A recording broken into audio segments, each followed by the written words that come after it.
Park officials at Seabreeze are deploying more security this weekend to maintain that family-friendly environment. Earlier this week, police say rumors of a large-scale fight at the park surfaced.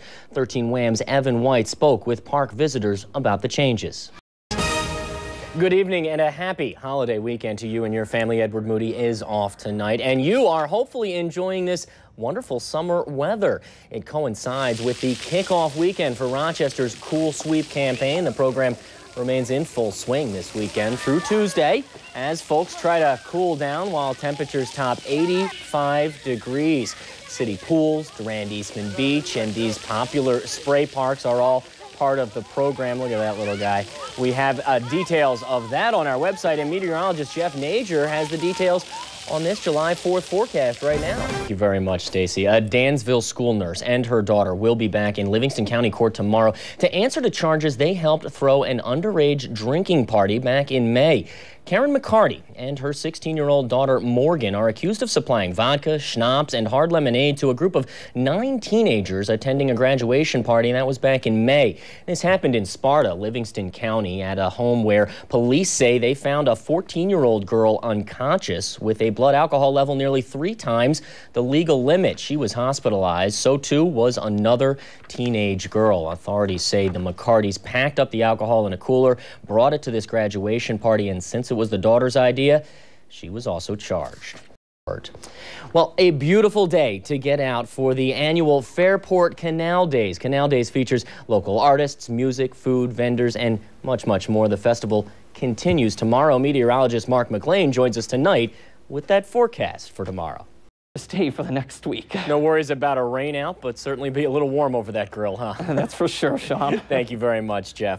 Well, turning now to some other news. Dissolution is a word well known in Macedon, Wayne County. They've tried to dissolve that village before. Now some neighbors are using a recently passed law to try that once again. We're joined tonight by 13 WHAM's Evan White, here to tell us exactly why and what is going on over there. Pushing hard for this one Macedon, our calls not returned, Sean. We're going to watch this closely because clearly just 2 years ago they voted on this, turned it down. It's interesting. It will be interesting to see how much sentiments has actually changed here. It will be interesting. Obviously, that law, as you mentioned earlier, making it easier to dissolve a place, so could see what happens with it. We'll stay on it. Thank you very much, Evan. New at 11, Rochester Mayor Bob Duffy accepted the Independence Party nomination for Lieutenant Governor today. Gubernatorial hopeful Andrew Cuomo picked Duffy as his running mate just last week. Now, should the Duffy-Cuomo ticket prevail, Tom Richards, the city's lawyer and a top Duffy aide, is one name City Council may consider as an interim mayor. But there's a potential problem. Richards is not a registered Democrat. Voter records show he's currently unaffiliated with any political party, but he could change his registration this fall to qualify for a City Council appointment. That hurdle aside, Congresswoman Louise Slaughter says Richards is her first choice. It just seems to me that he could just slip right in there and do this. If you, I have not talked to him at all, but if you're asking me what my druthers are, that's it. Efforts to contact Richards today were unsuccessful. A city spokesman declined to entertain political speculation.